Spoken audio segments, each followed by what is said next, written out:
और दोस्तों, मैं सुमित्रा सिंह महिला तूफान चैनल में आप लोग का बहुत बहुत स्वागत करती हूँ।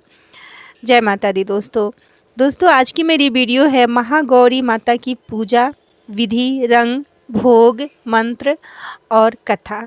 तो वीडियो में शुरू से अंत तक बने रहिए और मैं कुछ उपाय भी बताऊंगी अपने सौभाग्य वृद्धि के लिए। हवन की अग्नि में हमें कौन सी दो चीज़ों को मिलाकर आहुति देनी चाहिए जिससे कि हमारा भाग्य जो है सौभाग्य में बदल जाए। तो वीडियो में शुरू से अंत तक बने रहिएगा। और माता को कौन सा भोग लगाना है, कौन सा पुष्प चढ़ाना है, कौन सा वस्त्र पहन के पूजा करनी है, तो इस वीडियो में आपको सारी चीज़ों की जानकारी मिलेगी। तो चलिए वीडियो शुरू करते हैं। माँ महागौरी जो हैं आदि शक्ति हैं, सौभाग्य में वृद्धि करने वाली हैं, श्वेत वस्त्र धारण करने वाली हैं, उनका आभूषण भी श्वेत है।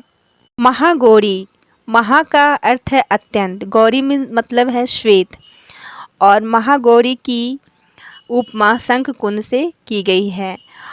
महागौरी बहुत शांत हैं, उनका हर आभूषण भी बहुत शांत है, और महागौरी की सवारी वृषभ है, बैल है। और महागौरी माँ की एक सवारी सिंह भी है, महागौरी माँ की दो सवारी हैं। तो जब मैं महागौरी माँ की वीडियो के अंत में कथा बताऊंगी उस समय बताऊंगी कि महागौरी माँ की सवारी सिंह भी कैसे है। हम जब कल अष्टमी के दिन पूजा करेंगे 13 अक्टूबर, तो उस दिन हमें महागौरी माँ का स्वरूप मन में ध्यान करना है। तो अब मैं बताऊंगी महागौरी माँ का स्वरूप। तो महागौरी माँ जो है शांत है, श्वेत वस्त्र आभूषण धारण करने वाली है, और महागौरी माँ जो है वो पाप का नाश करती है, संतान सुख की प्राप्ति महागौरी माँ की पूजा करने से हमें होती है, सारे कष्टों का निवारण होता है। तो महागौरी माँ की 4 भुजाएं होती हैं। दाहिने भुजा जो है अभय मुद्रा में है और बाएं वर मुद्रा में। माँ के एक हाथ में, एक भुजा में डमरू है जो शिव भगवान का प्रतीक है, और एक में त्रिशूल है जो शक्ति का प्रतीक है। तो इस तरह से माँ का जो है स्वरूप का हमें मन में ध्यान करना है। और माँ को गुलाबी रंग बेहद पसंद है, तो इस दिन आप जो है गुलाबी साड़ी या सूट कुछ भी वस्त्र पहनकर आप माता की पूजा करें, माँ प्रसन्न होती हैं। और माता को पुष्प आप कौन सा अर्पण करें? बेले का पुष्प और मोंगरे का फूल जो होता है वो माँ को बहुत पसंद है। वैसे अगर आपको बेले का पुष्प नहीं मिलता है तो आप लाल गुड़हल का फूल भी माँ को चढ़ा सकती हैं। और अगर आपके पास जो है वस्त्र है गुलाबी नहीं है तो आप लाल या पीला साड़ी पहनकर भी माँ की पूजा कर सकती हैं। और माँ को भोग में सबसे प्रिय जो है वो नारियल है। तो इस दिन अष्टमी के दिन आप नारियल ज़रूर चढ़ाएं, माता को नारियल का भोग लगाएं। और नारियल चढ़ानी कैसे है? तो नारियल को हमें तोड़कर ही माँ को चढ़ाना है, अर्पित करना है। चाहे आप मंदिर में चढ़ाएं या घर में ही चढ़ाएं, लेकिन नारियल को तोड़कर चढ़ाना है माँ को प्रसाद के स्वरूप। और प्रसाद में हमें क्या चढ़ाना है? तो और ऋतु फल जो हैं आप अपनी क्षमता के अनुसार माता को अर्पित करें। और काले चने का प्रसाद भी चढ़ाने का एक विशेष विधि है, नियम है, तो वो भी आप चढ़ाएं। नारियल, पान, सुपारी भी और इलायची भी, और 2 लौंग तो हर माता को भोग में आप प्रतिदिन लगाते आ रहे हैं तो अच्छी बात है। अगर नहीं लगा रहे हैं तो 2 लौंग भी आप ज़रूर चढ़ाएं। तो माँ को इन सारी चीज़ों का भोग ज़रूर लगाएं। माता को हम कौन से मंत्र का जाप करने से माता को हम प्रसन्न कर सकते हैं? तो ओम देवी महागौरे नमः, ओम देवी महागौरे नमः। और माता की एक प्रार्थना मंत्र भी है, स्वते वृषे समारूढ़ा श्वेतांबरा धरा सूची महागौरी शुभम दधान महादेव परमोददा। तो ये इस प्रार्थना मंत्र से भी माँ की प्रार्थना हम कर सकते हैं। और एक स्तुति मंत्र है माता का, या देवी सर्वभूतेषु माँ महागौरी रूपेण संस्थिता नमस्तस्यै नमस्तस्यै नमस्तस्यै नमो नमः। माँ का और एक मंत्र है, ओम ऐं ह्रीं क्लीं महागौरे नमः। तो इस मंत्र का जाप भी आप 108 बार करें, और नहीं तो 21 से 11 बार ज़रूर करें। माँ देवी को मंत्र का जप करते हुए उनकी आराधना करें। माँ की पूजा विधि क्या है? तो माँ की जो पूजा विधि है तो हम सेम जैसे कि शुरू से ही माँ की पूजा करते आए हैं।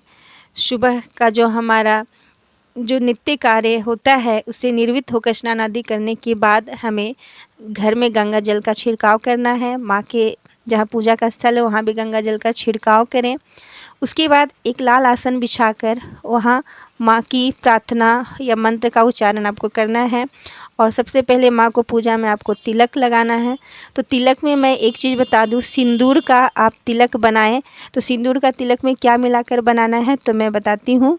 एक तिलक है कि सिंदूर में चंदन का पाउडर मिलाकर गंगा जल मिलाकर लगाएं और उससे माता को भी चढ़ाएं और उस तिलक को अपने माथे पे भी लगाएं। तो इससे क्या होता है, ये तिलक जो है वो सबों को हमारी ओर आकर्षित करती हैं और हम सबका मन मोह लेते हैं। तो इस तरह से आपको तिलक लगाना है। और इस तिलक का एक विशेष महत्व है कि आप कहीं भी कोई विशेष प्रयोजन में जा रहे हैं या कुछ सफलता के लिए जा रहे हैं तो इस तिलक का आप उपयोग कर सकते हैं। इस तिलक को बनाकर आप अपने पास रख भी सकते हैं। और एक तिलक ऐसे ही बनाते हैं कि सिंदूर लें, केसर लें और गोरूचन लें और चांदी की डिब्बी में तिलक बनाकर रख दें। और जब भी किसी विशेष कार्य के लिए जा रहे हैं तो आप उसका उपयोग कर सकते हैं, क्योंकि ये जो तिलक है और एक तिलक है सिंदूर और चमेली के तेल से बनाया जाता है। ये भी तिलक हैं, अगर इस दिन बनाकर आप रख देते हैं और सालों भर कोई विशेष कार्य के लिए जाते हैं और आप इसका उपयोग करते हैं तो आपको लाभ अवश्य मिलेगा। को इस तरह से लाल सिंदूर का भी सिंपल भी आप तिलक लगा सकते हैं। और उसके बाद जो है अक्षत सिंदूर लगाने के बाद हम माँ की जैसे पूजा करते हैं वैसे ही हमें पूजा विधि है, सेम ही पूजा विधि हमें वैसे ही पूजा करनी है। मैं माँ महागौरी माता की कथा आप लोगों को सुनाती हूँ। तो पर्वत हिमालय के घर पुत्री के रूप में माता पार्वती का जन्म हुआ था। लेकिन माता पार्वती जो है भगवान शिव को अपने पति के रूप में पाना चाहती थी और उनके पिता जो हैं उनका विवाह विष्णु भगवान से तय कर चुके होते हैं। तो इसलिए माता पार्वती जो है वो घर छोड़कर चली जाती हैं और वन में बहुत तपस्या करती हैं। धूप वर्षा गर्मी में वो भूखे प्यासे रहकर निर्जला व्रत रखती हैं, निराहार रहती हैं। इस तरह उनका जो मौसम है, धूप गर्मी बरसात, सबको वो झेलती हैं, सहती हैं और भूखी प्यासी रहती हैं और बहुत घंघोर तपस्या करती हैं। तो इस कड़ी तपस्या के कारण जो उनका जो रंग है वो काला गहरा हो जाता है।